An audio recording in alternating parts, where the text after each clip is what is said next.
Aku dibawa keluarga mertuaku, suamiku tetap di Gunung Sitoli dan aku dilakukan seperti pembantu. Sekarang aku minta tolong sama kakak, tolong ambilkan bayiku. Kemudian dampak yang lainnya adalah korban kekerasan dalam rumah tangga. Ketika pemerintah sudah mengeluarkan ini, maka kami dari pihak gereja, kalau memang tidak memenuhi umur, silakan, kami tidak mau laksanakan.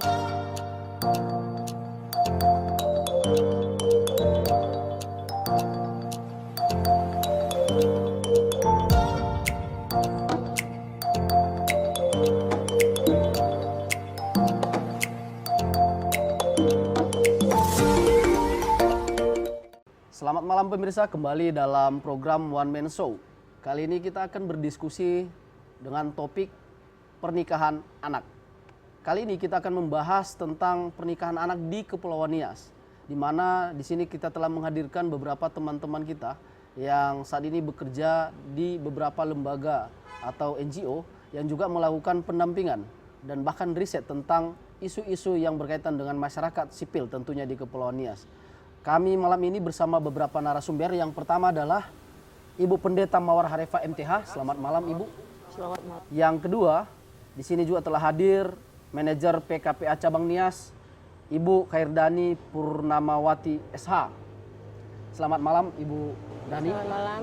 Dan yang terakhir di sini juga kita telah hadirkan dari Persatuan Sada Amo wilayah Tapteng dan Nias, Ibu Berliana Purba SH. Selamat malam. Ya, selamat malam. Diskusi kita malam ini terkait dengan isu pernikahan anak.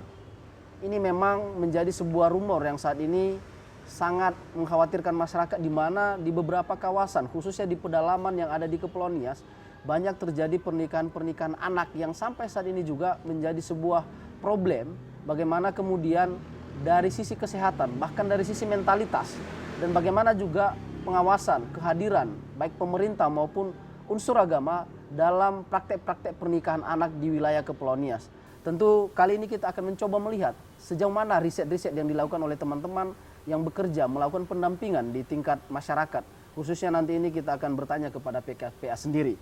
Mungkin Mbak Dani ya, yang selama ini bergelut tentang isu anak dan beberapa kegiatan lainnya di tingkat civil society yang ada di Kepulauan Nias. Sebenarnya pernikahan anak ini apakah benar ada terjadi pernikahan anak di Kepulauan Nias, dan seperti apa hasil riset yang saat ini sudah dilakukan oleh PKPA sendiri bahwa kejadian pernikahan anak ini juga sampai saat ini masih terus berjalan. Apa penyebabnya sebenarnya? Mungkin bisa ditanggapi dari Baik, kalau PKPA sendiri sih kami pernah melakukan riset tentang pernikahan anak itu di tahun 2008 ya. Kalau kita hitung sekarang sudah 10 tahun. Ya, sudah 10 tahun. Waktu itu saya sendiri yang menjadi asisten penelitinya ya. Ketika itu kita riset di 3 wilayah di Kabupaten Nias, karena waktu itu belum pecah ya, Kabupaten Kota Gunung Sitoli, belum ada pemekaran ya. Jadi kita penelitian di Kabupaten Nias di 3 daerah, itu di Gunung Sitoli, kemudian di Tuhemberua, kemudian satu lagi di Sirombo. Nah, dari rapid assessment sih sebenarnya penelitian cepat kita itu memang ditemukan ya bahwasannya pernikahan anak di Nias saat itu memang ada gitu ya, karena dari beberapa narasumber kami para perempuan-perempuan kita lakukan FGD, mereka mengatakan bahwasanya kami menikah di saat usia kami itu 16 tahun, 17 tahun seperti itu. Nah, kemudian ini setelah 10 tahun lebih hasil penelitian itu kami lakukan, kami punya beberapa dampingan di masyarakat. Kami juga sering melakukan diskusi-diskusi dengan beberapa dampingan kami. Salah satu topik diskusi kami itu tentang pernikahan anak gitu kan. Dan kami tanya apakah masih terjadi pernikahan anak. Nah, mereka bilang, "Oh, masih." Ya, masih terjadi. Banyak penyebab terjadinya pernikahan anak ini ya. Salah satunya itu kalau saat ini tuh kebanyakan sih karena memang seks bebas. Ya, seks bebas di kalangan anak-anak usia sekolah saat ini. Dan apa itu terjadi di Nias dengan daerah terpencil seperti ini? Oh, itu terjadi di Nias. Itu terjadi di Nias. Seperti apa sih bisa ada? Mereka pacaran. Oh, pacaran. Mereka pacaran ya, seperti itu ya. Kemudian ada juga karena dijodohkan sama orang tua. Itu ada gitu ya. Dan kemudian ada juga karena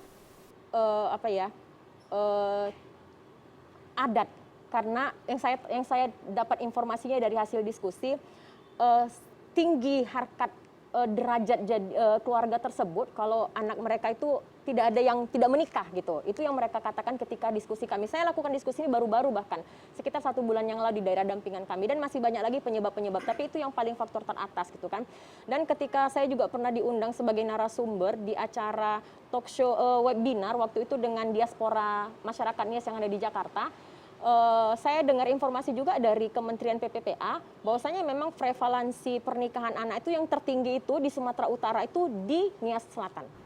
Di Nias Selatan, iya. Jadi memang sebenarnya kita ini masih rawan pernikahan anak. Cuman memang kita tidak punya data karena belum ada satu pemerintah desa yang saya tahu itu mencatat terjadinya pernikahan anak itu tuh belum ada. Jadi makanya kalau kita minta data tuh datanya nggak ada.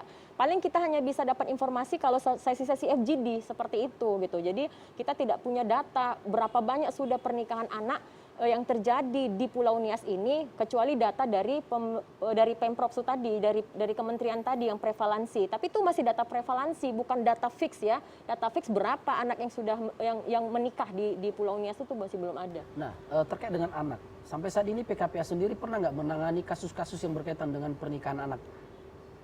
Sejauh pendampingan yang dilakukan selama ini? Kita pernah menangani. Ada berapa banyak? Kebetulan kita tidak pernah catat. Nah itu juga karena apa? Karena kasus-kasus pernikahan anak yang dilaporkan ke PKPA itu kasus-kasus yang dia jemput bola.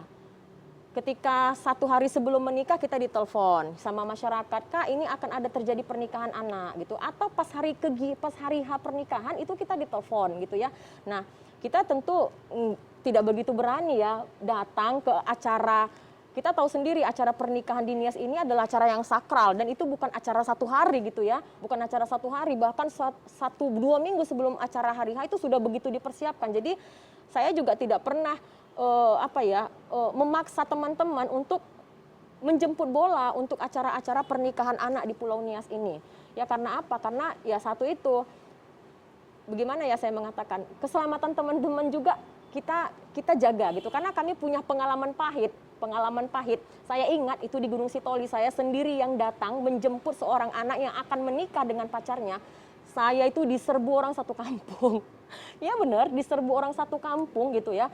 Sampai kita akhirnya nggak bisa ngomong apa-apa. Itu kejadiannya di rumah kepala desa bahkan. Nah, usia anak ini dan layak di dalam aturan pernikahan atau perkawinan itu umur batasnya seperti apa? Nah, ini kan dulu kalau di Undang-Undang Perkawinan 174, itu kalau dia laki-laki itu 19 tahun, kalau perempuan itu 16 tahun. Tapi sekarang di Undang-Undang yang terbaru 16 tahun 2019 itu disamakan perempuan dengan laki-laki itu umurnya 19 tahun. Menikah, baru boleh menikah. Baru boleh menikah. Nah, yang ditangani PKPA tadi yang diceritakan tadi itu si anak umur berapa sih itu? Nah, itu waktu ketika saya diserbu itu anaknya umurnya 16 tahun. 16 tahun dan itu kejadiannya sangat sedih ya, karena orang tua si anak perempuan yang minta tolong ke PKPA agar anaknya itu diselamatkan. Tapi ternyata satu kampung itu mereka mengatakan bahwasanya ini anak perempuan ini sudah jadi milik kami karena sudah lari ke kampung kami gitu. Akhirnya kami memang nggak berani menjemput ya, nggak berani mengambil anak perempuan tersebut. Anak perempuan itu juga memang nggak mau ikut dengan kami gitu. Tapi mungkin setelah itu kami berikan semacam nasihat kepada orang tuanya agar mendekati keluarga si laki-laki dengan jalan persuasif. Yang saya tahu sih akhirnya mereka membuat kesepakatan gitu kan, tamat dulu anak ini SMU baru dinikahkan. Nah itulah, tapi kondisi-kondisi seperti itu memang akhirnya kami PKPA tidak begitu berani ya kalau misalnya harus menjemput bola untuk menyelamatkan anak-anak ketika mereka akan dinikahkan, seperti itu. Oke, artinya bahwa kasus anak ini yang kemudian awalnya berstatus anak, lalu ketika ada pernikahan anak, maka ini menjadi sebuah keluarga baru tentunya. Nah tentu kan Pesada sendiri yang saat ini concern dalam pendampingan terhadap perempuan ya, tentu banyak kasus-kasus yang kemudian terjadi. Dampak dari pernikahan anak ini akan menuju pada kasus-kasus baik itu KDRT, baik dari sisi kesehatan juga dan mentalitas. Seperti apa Pesada melihat kasus yang disampaikan tadi bahwa Nias itu merupakan tingkat yang paling tinggi di Sumatera Utara, khususnya di Nias Selatan tadi, dan mungkin beberapa daerah di wilayah Kepulauan Nias. Seperti apa Pesada melihat ini?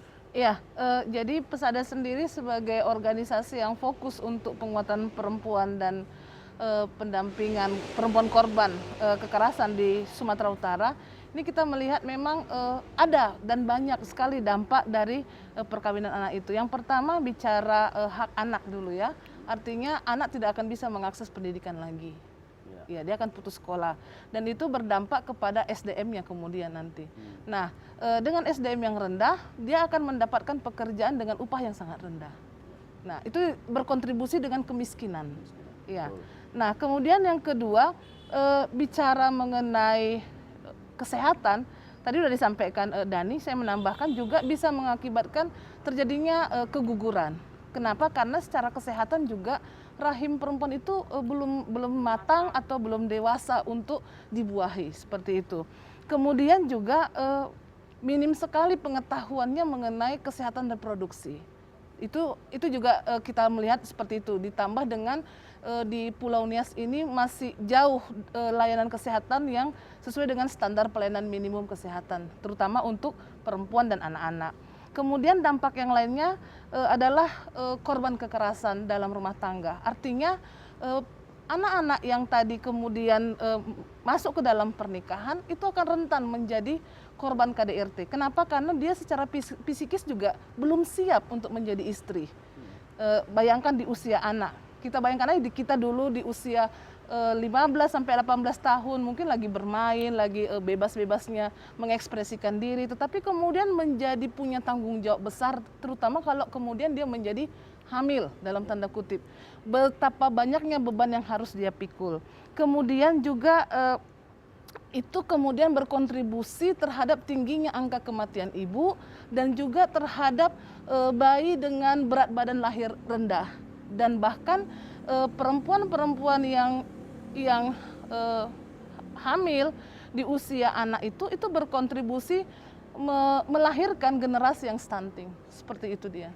Ya, terkait dengan dampak kemudian bahwa pernikahan anak ini akan memunculkan banyak problem, baik dari sisi ekonomi, baik dari sisi kesehatan maupun kriminalitas bahkan terakhir. Lalu kan keberadaan teman-teman sebagai pelaku ya, pendampingan atau pegiat masyarakat, apa sebenarnya yang sudah mulai dilakukan terkait dengan kasus dan isu-isu ini selama ini di Kepulauan Nias? Mungkin dari Dani dulu, ini bicara berawal tadi dari anak. Apa sih yang sudah mulai dilakukan PKPA untuk mengantisipasi tidak terjadinya dampak yang sampai ke pernikahan tadi, bahwa ada KDRT, bahwa ada ketidaklayakan dari sisi fisik, kesehatan dan segala macamnya. Bagaimana mengatasi dari awal? Tentu PKPA di sini yang bertanggung jawab. Kalau PKPA sih cara pencegahan terutama ya, itu biasanya kami lakukan dari dua cara gitu ya. Yang pertama kami langsung direct ke anaknya karena kami mendampingi forum-forum anak. Ya, jadi kita memberikan pengetahuan kepada anak-anak tentang dampak daripada pernikahan anak ya, dari situ. Kemudian kita juga melakukan edukasi kepada orang tua. Jadi kami juga punya dampingan kelompok dewasa. Dari situ kita memasukkan isu-isu bagaimana bahayanya pernikahan anak kalau itu terjadi kepada anak mereka gitu kan. Nah, jadi memang tidak segampang itu juga untuk berbicara tentang pernikahan anak kepada dampingan kita gitu ya, karena mereka juga melihat bahwasanya kalau nggak dinikahkan terus anak kami ngapain lagi gitu ya, seperti itu. Kalau sudah ada yang mau ya kenapa enggak, bahkan mereka bilang jarang loh sekarang perempuan itu ada yang mau gitu, bahkan banyak yang di desa itu bahkan ada yang perempuan yang belum menikah sampai umur berapa. Jadi mereka menganggap bahwasanya kalau sudah ada yang mau udah nikahkan aja gitu. Seperti itu. Nah, tapi berbeda ketika kita berdiskusi dengan anak-anak. Anak-anak sekarang itu sudah lebih terbuka. Itu untungnya ya. Jadi beberapa forum anak yang kita ajak berdiskusi, mereka sudah lebih terbuka bahwasanya iya benar.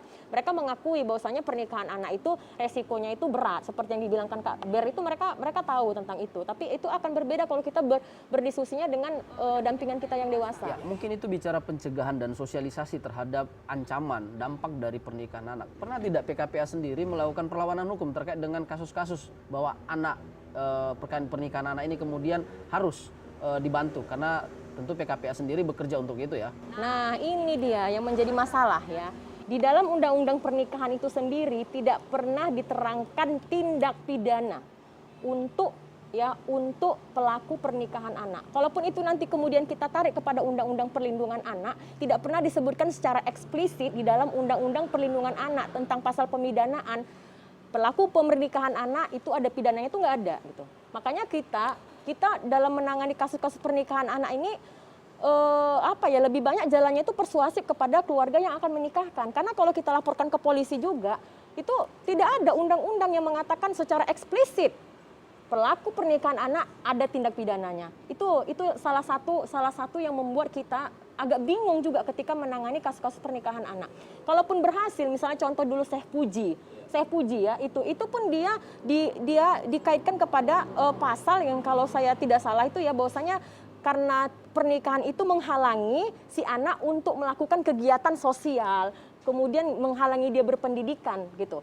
Nah, untuk itu kan pembuktiannya kan harus secara secara komprehensif apabila dia harus ditarik kepada pasal yang tidak menyerangkan secara eksplisit tentang pemidanaan pada pernikahan anak. Itu sekarang susahnya kita ketika menangani kasus-kasus pernikahan anak. Berarti intinya bahwa pernikahan anak ini sampai saat ini belum ada aturan yang mempidanakan persoalannya. Secara eksplisit itu nggak ada. Mungkin Sada melihat apa yang disampaikan dari PKP ini, apakah benar kemudian harus berujung kepada tingkat itu tadi, ada KDRT, ada isu-isu yang lain kemudian? Iya. Coba. Jadi kalau kayak Pesada sendiri, kita melakukan kegiatan-kegiatan yang hampir sama sebenarnya dengan PKPA. Yang pertama karena kita adalah penguatan perempuan, kita masuk melalui kelompok-kelompok perempuan. Jadi Pesada itu mendampingi kelompok-kelompok perempuan melalui CU seperti itu. Nah, di situ kita lakukan diskusi-diskusi mengenai hak kesehatan seksual dan reproduksi, apa dampak perkawinan anak. Juga kepada remaja, kami punya forum perempuan muda. Jadi anak-anak muda, anak-anak perempuan muda itu kita ajak diskusi sekali 3 bulan, bicara mengenai hak-hak anak, kemudian hak kesehatan seksual dan reproduksi, apa dampak perkawinan anak dan sebagainya, itu kita bicarakan. Kemudian kita juga punya forum multi stakeholder yang terdiri dari tokoh adat, tokoh agama, dan juga pemerintah. Kenapa Pesada menggandeng itu? Karena sebenarnya orang yang terdekat dengan perempuan dan anak itu tokoh adat, tokoh agama. Nah, dan yang dalam tanda kutip yang melihat langsung praktek-praktek perkawinan adat itu dalam mulai dari proses terjadinya penyebab terjadinya perkawinan anak sampai pernikahan itu kan mereka juga. Kalau dulu sampai kadang-kadang kami dapat informasi itu usia anak itu dinaikkan supaya tidak bertentangan dengan undang-undang seperti itu, dan itu kita dapat informasi dari FGD juga. Nah, kemudian upaya yang lain yang dilakukan Pesada itu adalah membuat ada buku pegangan orang tua mengenai ketubuhan dan reproduksi. Kenapa ini penting? Karena ternyata dari hasil diskusi kami di kelompok-kelompok perempuan tadi, banyak orang tua yang tidak paham untuk menjelaskan sex education atau pendidikan tubuh kepada anak-anak.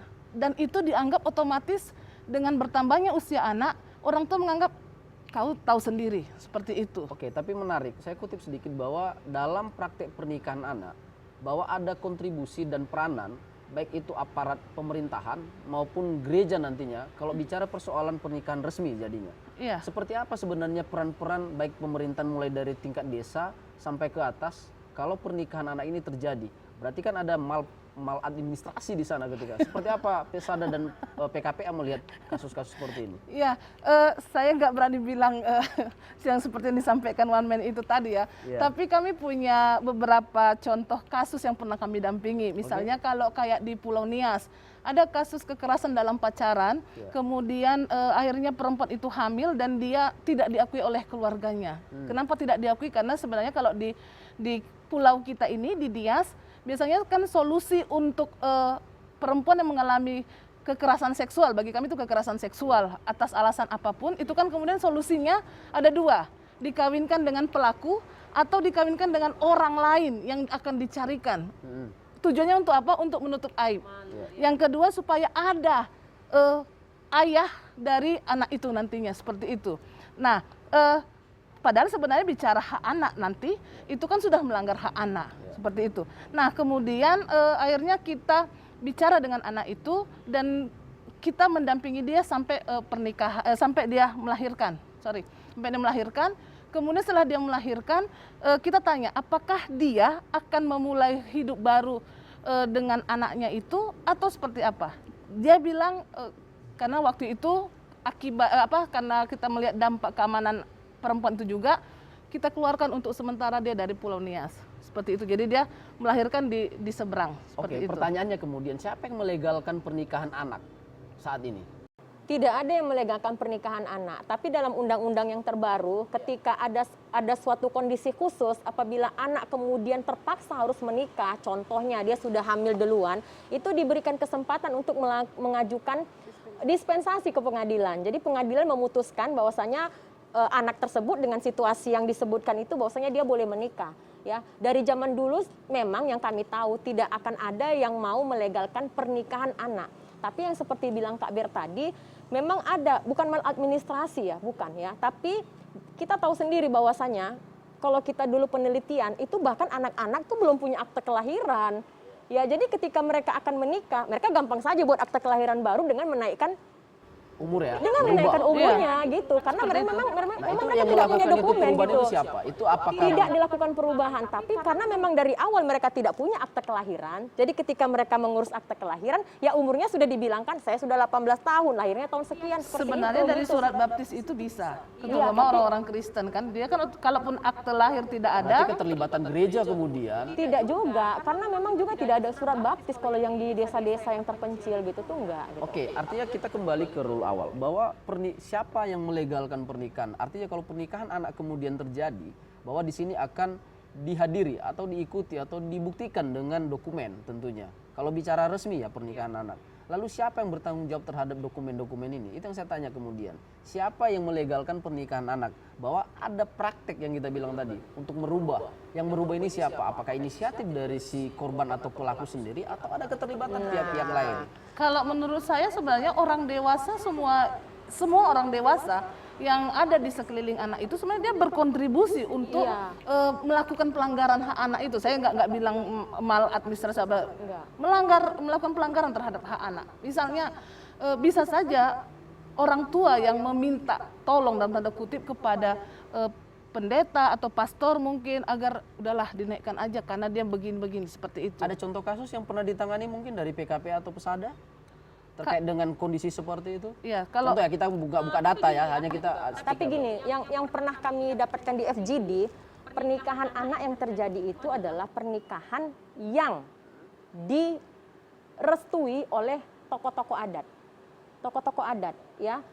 Saya belum dapat informasi bahwasanya itu gereja ikut dalam merestui atau apa namanya Bu ya, pemberkatan nikah. Yang mereka katakan bahwasanya ketika pernikahan itu Kak, yang hadir itu siapa? Saya tanyakan, yang hadir itu tokoh-tokoh adat. Mereka yang mengatakan bahwasanya ini memang dinikahkan. Itu yang saya dapat dari FGD. Lalu gitu. bicara keabsahan kemudian, bahwa seperti apa dokumen pernikahan itu?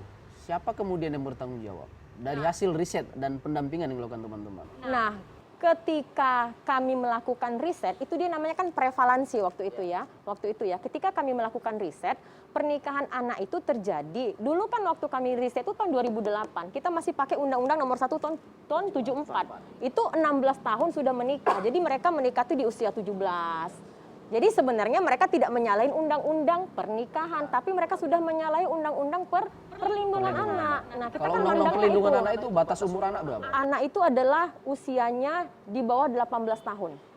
Berarti di bawah 18 tahun. Di bawah 16 tahun 18 kalau di undang-undang perkawinan 16 berarti Dia termasuk di dalam di dalam pelanggaran undang-undang undang-undang anak. pernikahan anak. Makanya lah sekarang akhirnya undang-undang pernikahan itu dirubah, usianya sama dengan laki-laki, perempuan itu 19 tahun. Karena bertentangan dengan undang-undang perlindungan anak. Jadi kalau bicara siapa yang melegalkan pernikahan anak, ya ketika itu mereka memang menikah di atas 16 tahun. Itu sah secara Undang-Undang Nomor 1 tahun 74. Tapi kalau dilihat daripada perlindungan anak, mereka tuh masih anak gitu. Ya. Oke, mungkin Ibu Pendeta melihat bahwa praktek atau pernikahan anak ini lebih banyak didominasi di daerah-daerah pedalaman, walaupun di kota-kota besar atau kota Gunung Sitoli sendiri mungkin terjadi.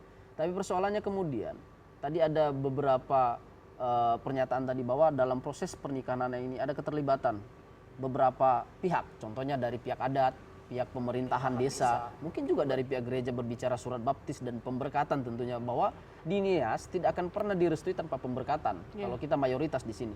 Seperti apa Ibu Pendeta melihat kondisi yang terjadi dan yang disampaikan teman-teman? Baik, terima kasih. Yang selama ini kami dari pihak gereja di dalam melaksanakan pemberkatan nikah itu kami menerima pemberitahuan atau berita dari pihak keluarga. Dan pihak keluarga itu sudah lebih dahulu menghubungi di bagian pemerintah, dalam hal ini pencatatan sipil. Sehingga biasanya pemberkatan nikah itu kami laksanakan 2 hari atau 1 hari sebelum hari H gitu ya. Nah, jadi kami dari pihak gereja hanya menjalankan tugas sebelum melaksanakan atau melangsungkan pesta pernikahan, kami melaksanakan yang namanya konseling pranikah. Nah, di dalam konseling pranikah, mohon maaf kami tidak tanya lagi umurmu berapa.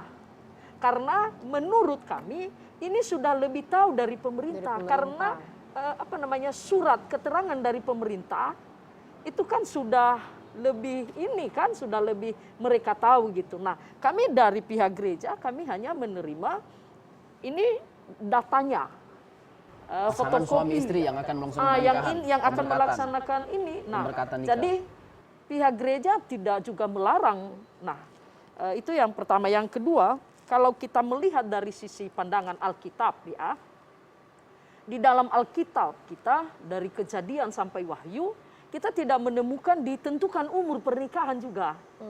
Nah, tokoh-tokoh Alkitab juga tidak ditentukan umurnya menikah begini. Ada memang, tapi untuk masuk di usia yang kita maksud ini anak, itu juga tidak. Karena itu kan adat masing-masing daerah.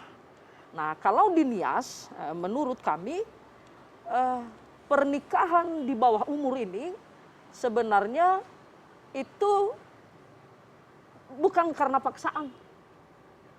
Karena bukan paksaan, maka ini sudah persetujuan orang tua dan anak tersebut, maka kami dari pihak gereja tidak boleh melarang untuk membatalkan. Tapi kalau melihat dari resiko yang disampaikan tadi Bu Berliana terkait dengan persoalan KDRT, kriminalitas, persoalan reproduksi dan segala macam, apakah gereja juga tidak pernah memberikan perhatian bahwa pernikahan anak atau yang dikategorikan masih anak dalam aturan yang disampaikan tadi PKPA perlindungan anak, bahwa ini juga mengakibatkan terhadap banyaknya gangguan-gangguan moralitas terakhirnya terhadap warga-warga atau jemaat-jemaat nantinya di gereja. Oke, baik. Kalau dari situ kami hanya menanyakan kepada mereka ketika dilaksanakan pastoral konseling pranikah. Kami cuma bertanya, apa kamu siap? Karena ketika kamu umur begini menikah, maka resikonya ini, gitu. Dari sisi ini, kami kan hanya menyampaikan itu. Maka jawaban dari dari anak-anak ini, ya itu sudah mereka cuma jawab sudah persetujuan dan kami sudah siap untuk itu. Jadi dengan jawaban itu, kami tidak bisa bantah lagi. Maka mau tidak mau, kami dari pihak gereja, ketika pelaksanaan pemberkatan nikah, kami melaksanakan itu, kami pimpin ibadah itu, dan surat pemberkatan nikah kami diserahkan. Hanya sampai batasan di situ. Nah, karena tidak mungkin juga kami melarang. Jangan menikah, padahal firman Tuhan mengatakan, silakan menikah dengan tujuan supaya kamu jangan berkurang. Supaya generasimu bertambah. Nah, seperti di dalam surat Yeremia pasal yang ke-29 ayat 6.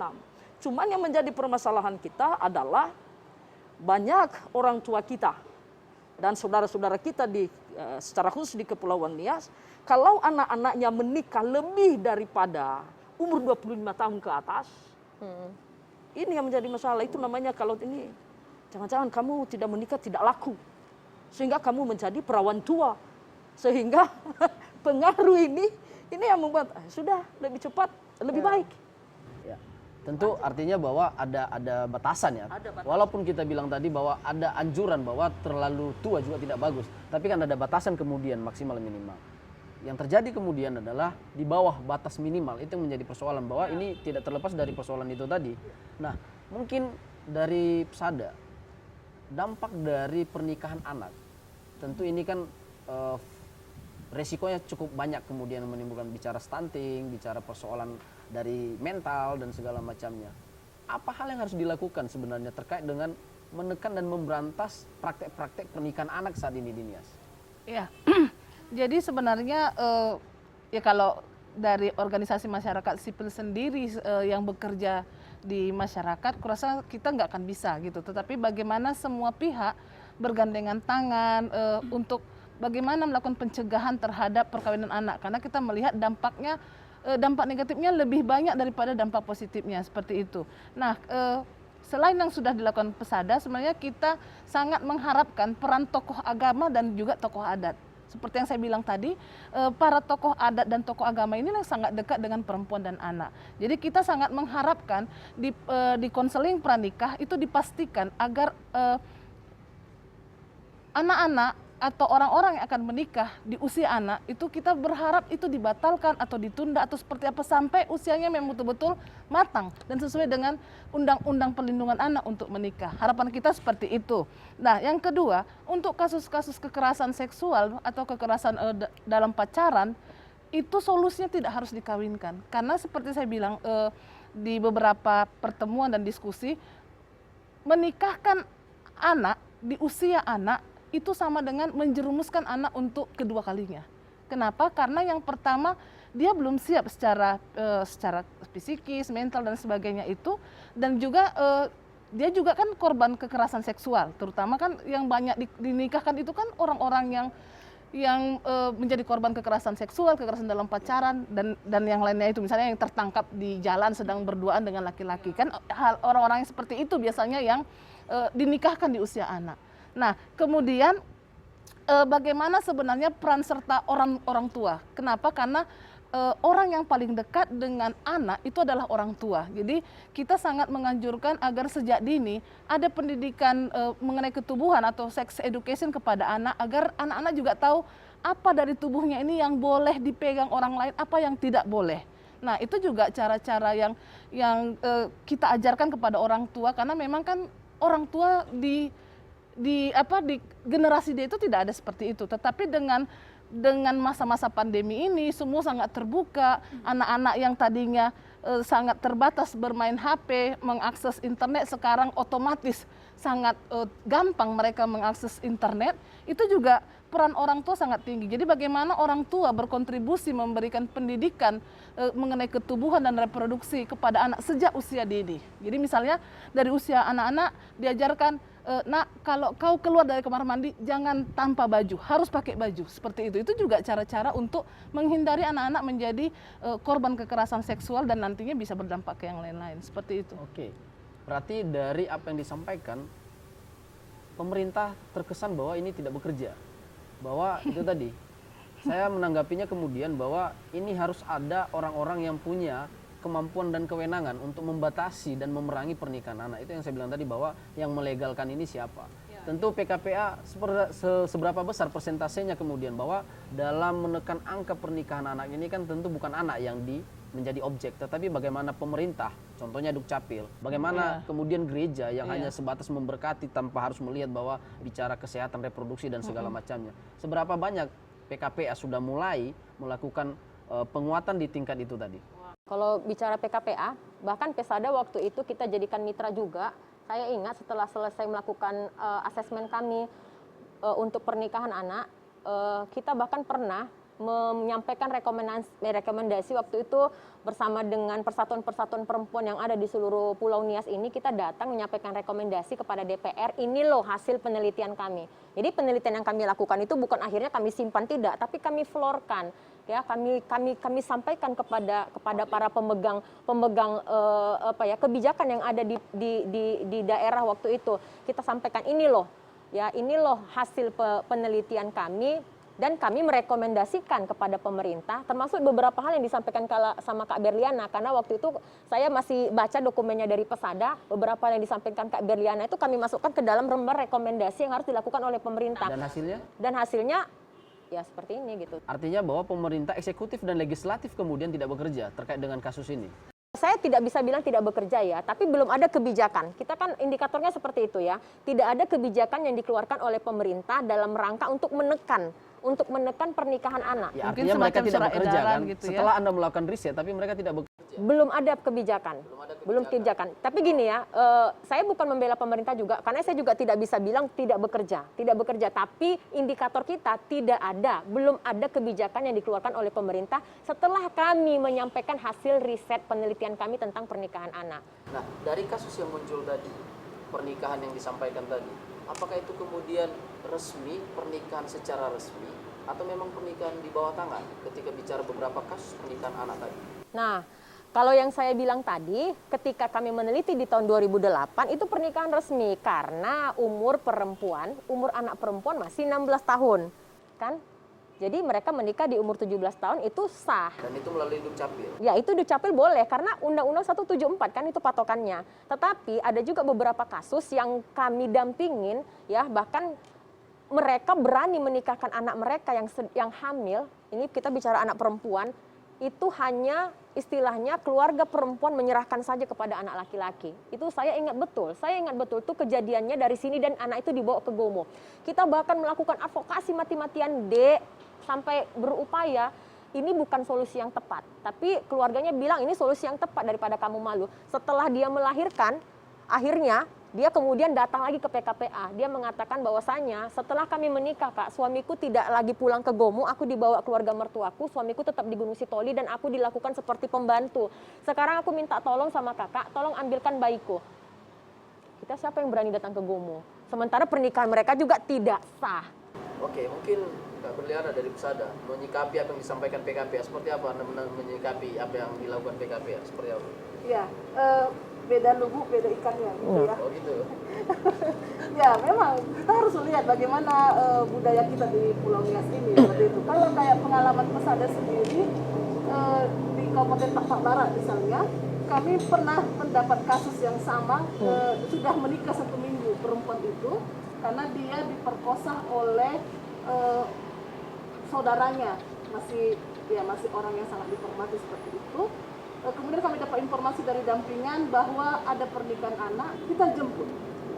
Memang ada kekisruhan sama seperti yang Dani tadi, tetapi kita lakukan lobby-lobby betul-betul dengan para pihak. Akhirnya kita ambil anak itu, kita bawa kembali ke Sidikalang seperti itu. Tetapi memang setelah itu kami disurati oleh tokoh adat mempertanyakan kenapa anak itu diambil sementara anak itu sudah dinikahkan kurang lebih 1 minggu. Oke. Iya. Mungkin Bu Pendeta tadi disampaikan bahwa semestinya juga selain pemerintah, tokoh agama bertanggung jawab terhadap pemberkatan nikah atau pernikahan anak semestinya sudah. Seperti apa Ibu menyikapi apa yang dilakukan oleh teman-teman? Baik, kita kembali dari awal ya Pak ya. Pertama-tama istilah pernikahan anak ini atau di bawah umur ini itu sudah lama terjadi di kita ya, di Nias. Karena pertama mereka tidak mengerti yang namanya pernikahan dini atau pernikahan di bawah umur. Nah, dan sampai hari ini mohon maaf, yang sudah kami laksanakan kalau di gereja, pemberkatan nikah sudah dilaksanakan, baru setelah itu dibacakan surat dari Dukcapil itu. Nah, sedangkan yang kita maksud itu, tolong pemerintah sampaikan kepada warga, kepada masyarakat kita yang orang Nias ini, mungkin zaman kita baru sekolah ya. Di zaman orang tua kita tidak ada, mereka tidak mengerti kalau menikah di bawah 19 atau 16 tahun itu sudah ada resiko-resiko seperti ini tadi. Nah, mereka tidak mau tahu itu karena pemahaman dari pemerintah kan kurang. Kalau di kota Gunung Sitoli mungkin, tapi itu pun tidak semua, Dan Pak. pernikahan dini atau pernikahan anak ini pun muncul akibat adanya tentang perundang-undangan perlindungan anak. Kalau secara perkawinan tadi bahwa sudah dinyatakan Kalau dulunya pihak gereja melaksanakan pemberkatan nikah, mereka tidak langsung melaksanakan pemberkatan nikah itu kalau tidak ada ini surat dari ini. Nah, kami dari gereja hanya mengeluarkan satu surat keterangan bahwa Anak ini lahir di sini, dibaptis di sini, disidikan di sini. Umurnya menikah, biarkan pemerintah yang menentukan. Ketika pemerintah sudah mengeluarkan ini, maka kami dari pihak gereja, kalau memang tidak memenuhi umur, silakan, kami tidak mau laksanakan. Tetapi apa boleh buat? Berarti saringannya di pemerintah lagi, Nah, Bu, ya? sekarang Karena yang peran terjadi, gereja atau rohaniawan adalah hanya pemberkatan kami hanya setelah semua melaksanakan sudah itu. Nah, clear. cuman tadi saya sudah katakan bahwa sebelum melaksanakan pemberkatan, memang kami melaksanakan pastoral counseling. Nah, cuman di dalam pastoral counseling, kami tidak mengupas dari sisi resiko biologisnya gini. Kami cuma mengatakan bahwa ketika sudah menikah seperti ini nanti menjadi seorang ibu, menjadi seorang ayah, dan tanggung jawabnya ini, tanggung jawabnya itu gitu. Nah, nanti setelah kami sudah menyampaikan itu, mereka cuma ya karena sudah pertama persetujuan dari orang tua dan keluarga, dan juga surat-surat sudah diurus di sana, di kantor. Lalu kami bagaimana? Ya. Nah, seperti itu. Nah, mungkin ya dari saya kan pelayanan di Kota Gunung Sitoli ya. Tapi kadang juga saya pelayanan di daerahnya selatan di Gomo. Memang di situ banyak jemaat-jemaat kita juga banyak menikah di di bawah umur. Tapi kan yang berperan di sana itu kan ada aparat desanya. Ya, tidak mungkin juga kami pendeta tidak mau melaksanakan pemberkatan nikah itu, karena itu sudah tugas kami. Nah, jadi dalam hal ini sebenarnya kita harus saling bergandengan tangan supaya jangan sampai kita saling menyalahkan. Karena selama ini yang terjadi adalah kami dari pihak gereja mengatakan, kami juga mau mengelak diri, katakan begitu ya. Kami tidak mau ini kalau bukan dasarnya dari sini. Pemerintah juga bisa mengatakan begini karena ini yang dekat. Nah, kalau dari pihak gereja, kami berusaha dalam hal ini melalui komisi-komisi. Nah, kita di gereja ada komisi anak, ada komisi perempuan atau komisi wanita, maka ada kegiatan-kegiatan gereja, maka di situ kami masuk untuk menyampaikan beberapa hal. Itu pun dari segi pernikahan, kami jarang sekali mengupas ini. Itu aja. Iya, saya kurang mengerti mengenai denominasi gereja ya atau apa namanya. Tapi ketika PKPA diundang dalam webinar diaspora, itu ada satu orang pendeta, kalau saya tidak salah itu namanya Ibu Pendeta Dorcas, itu dari BNKP.